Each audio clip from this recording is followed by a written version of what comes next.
Damn it. ఏంటిటా కుండబద్దలు కొడతా అత్త. నమస్కారం, కుండబద్దల ప్రేక్షకులకి స్వాగతం. తిరువూరు ఎమ్మెల్యే కొలిక్పూడి శ్రీనివాసరావు కథలో ఒక పెద్ద ట్విస్ట్ తిరగబోతోంది అని టీడీపీ పార్టీ ఇంటర్నల్ సమాచారం అయితే కొంత వస్తుంది. చంద్రబాబు నాయుడు ఈ దుబాయ్ యాత్ర నుంచి తిరిగి వచ్చిన తర్వాత ఈ విషయమై మాట్లాడతారు. అప్పటి వరకు ఎవరూ దీని గురించి ప్రతిస్పందించొద్దు, దీని మీద ఏమీ మాట్లాడొద్దు అని ఇంటర్నల్గా వాళ్ళందరికీ ఒక వార్నింగ్ ఉంది. దానికి ప్రకారంగానే ఎవరు ఈ అంశం మీద ఎవరు మాట్లాడలేదు. కాకపోతే ఎవరి మీద అయితే ఆరోపణలు చేశాడో కేసినేని చిన్ని ఆటోమేటిక్గా ముందు నుంచి ఈయన మీద ప్రత్యారోపణలు చేస్తూ ఉన్నాడు కాబట్టి ఇక ఆ విషయం తీసి పక్కన పెట్టవచ్చు. మరి ఇప్పుడు కొలిక్పూడి శ్రీనివాసరావు కథని చంద్రబాబు నాయుడు గారు ఏం తేల్చబోతున్నారు? ప్రస్తుతానికైతే అది ఒక 4-5 రోజులకి వాయిదా వేయబడింది. ఎందుకంటే ఈ కథకు కూడా తుఫాన్ ఎఫెక్ట్ తగిలింది. ఎందుకంటే సినిమా రిలీజ్ అప్పుడు తుఫాన్ ఉందా, క్రికెట్ మ్యాచ్ ఉందా, ఇలాంటివి చూసుకున్నట్టుగా అనుకోని గండంలాగా ఇప్పుడు ఈ తుఫాను కూడా ఒకటి వచ్చి పడింది. ఇది అయిపోగానే ఆయన దాదాపుగా పార్టీ నుంచి సస్పెండ్ అవుతాడు అనే వార్త వినపడుతుంది. దాంతో పాటుగా మరొక ట్విస్ట్ కూడా ఉండబోతోంది అనేది కూడా అందుతున్న సమాచారం. ఏమిటా ట్విస్ట్, ఏ విధంగా అది ఉండబోతోంది అనేది ఈ వీడియోలో నేను మీకు పూర్తిగా వివరించే ప్రయత్నం చేస్తాను. వీడియో నచ్చితే కనుక ఖచ్చితంగా లైక్ చేయండి, ఇంకా 10 మందికి షేర్ చేయండి. కొలిక్పూడి శ్రీనివాసరావు ఎవరితో పెట్టుకోవాలి, ఎవరితో పెట్టుకోకూడదు, ఆయన ఇంగితం బాగా ఎరిగిన వ్యక్తి. ఆయన కావాలనే ఇవన్నీ చేస్తూ ఉంటాడు. ఈ విషయం పార్టీకి కూడా తెలుసు. గతంలోనే ఆయన చేసిన కొన్ని పనుల మూలాన పార్టీ కొంత ఇబ్బంది కూడా పడింది. ఆ టైంలో మరి వర్ల రామయ్య ఫోన్ చేసినప్పుడు జరిగిన ఒక ఇన్సిడెంట్ మూలంగా పార్టీలో పూర్తిగా ఆయన చెప్పేదానికి నమ్మకం లేకుండా పోయింది అనేది అయితే కనపడుతుంది. ఫోన్ చేసినప్పుడు వర్ల రామయ్య గారు ఈ కొలిక్పూడి శ్రీనివాసరావు దాన్ని మైకులో అందరికీ వినిపించాడు. అప్పుడు ఏదైనా వర్ల రామయ్య గారు నోరు తూలి ఏదైనా ఒక మాట అంటే ఇంకా దాంతో ఇంకెంత పెద్ద పెంట జరిగేదో ఒకసారి ఆలోచించుకోండి. అలాంటి పెట్టకూడదు అని మరి కొలిక్పూడి శ్రీనివాసరావుకి తెలియదా? కాకపోతే అన్నీ ఆయన ప్లాన్ చేసుకొని కావాలని చేస్తూ ఉన్నాడు కాబట్టి ఆయన ఈ రకంగా ప్రవర్తిస్తున్నాడు. దాంతో ఇప్పుడు కేసినేని చిన్నీతోటి వచ్చిన వివాదంలో మరి ఇక 5 కోట్ల వ్యవహారాన్ని బయటకు తీసుకొచ్చారు.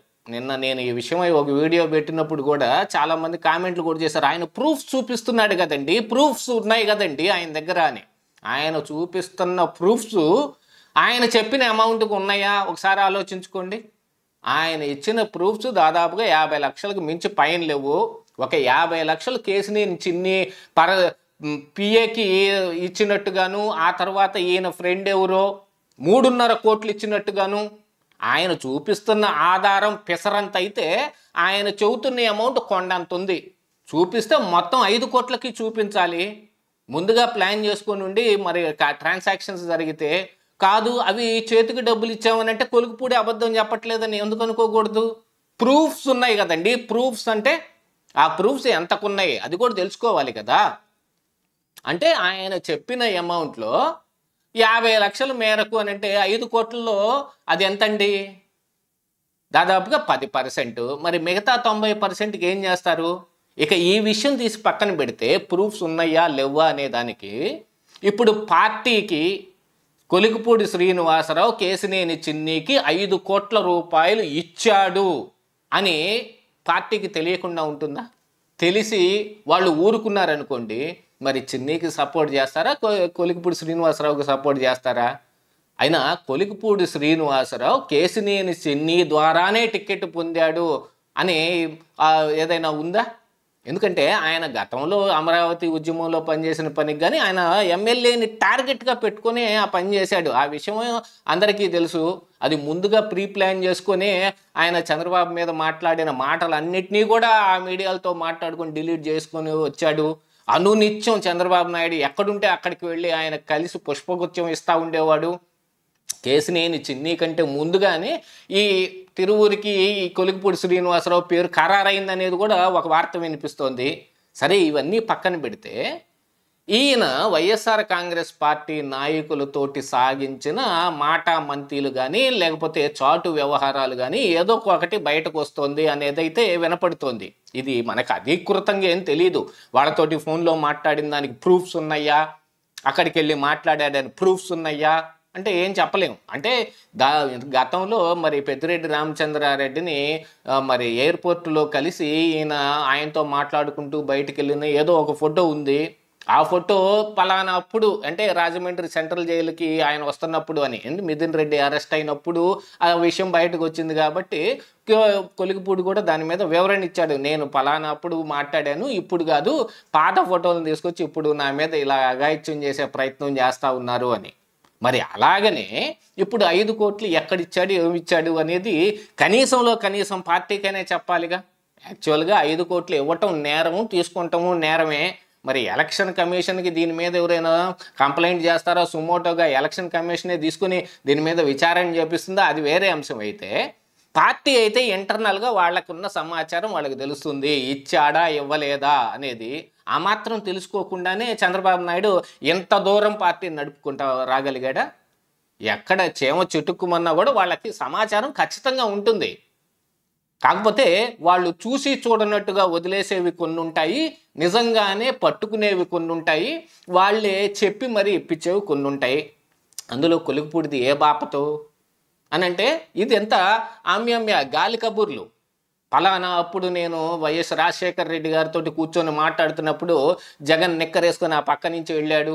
ఇలాంటివన్నీ కూడా గతంలో మీరు గుర్తుపెట్టుకోవాలి. ఆయన TV5 ABNలో మాట్లాడేటప్పుడు ఇలాంటివన్నీ కూడా మాట్లాడారు. అప్పుడు అందరూ నవ్వుకున్నారు. కానీ ఇప్పుడు ఇలాంటి సంఘటన ఒకటి వచ్చినప్పుడు ఈయన పోస్కోలు కబూర్లాగా ఇలా 5 కోట్ల సంగతి చెబితే పార్టీకి ఏమంత తెలియకుండా ఉంటుందా?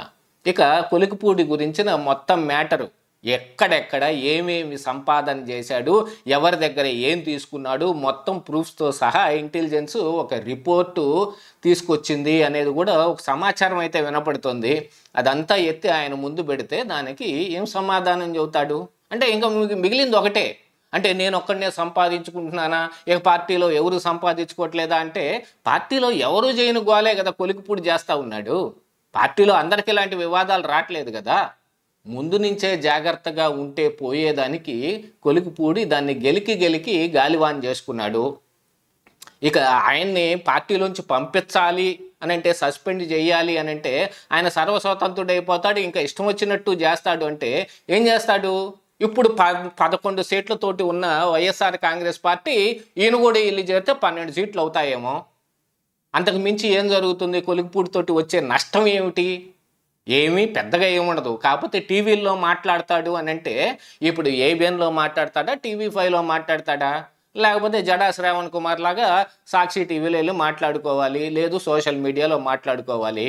జడా శ్రావణ్ కుమార్ వెళ్ళి ఇప్పుడు మాట్లాడుతుంటే ఏం జరుగుతుందో కొలికిపూడి వెళ్ళి మాట్లాడినా కూడా అదే జరుగుతుంది కదా. కాకపోతే ఎమ్మెల్యేగా అసెంబ్లీలో మాట్లాడతాడు అని అంటే మైక్ ఇచ్చినప్పుడు సంగతి కదా ఆయనకి. అలాంటిది కార్యక్రమాలు ఉండవా? లేదు, నయానా భయానా నేను ఇక చెప్పినట్టు ఉంటాను, వీటన్నిటిని బయట పెట్టకండి అని ఒట్టేసి మెదలకుండా ఉంటే వదిలేస్తారేమో. లేకపోతే సస్పెన్షనే అన్నట్టుగా కనపడుతోంది పరిస్థితి. కొలికిపూడి మాత్రం పెనం మీద ఉన్నాడు ఈ రోజున. రేపో ఎల్లుండో కిందకు పొయ్యిలోకి జారే అవకాశాలు మెండుగా కనపడతా ఉన్నాయి. ఇదే ఈరోజు కుండబద్దలు.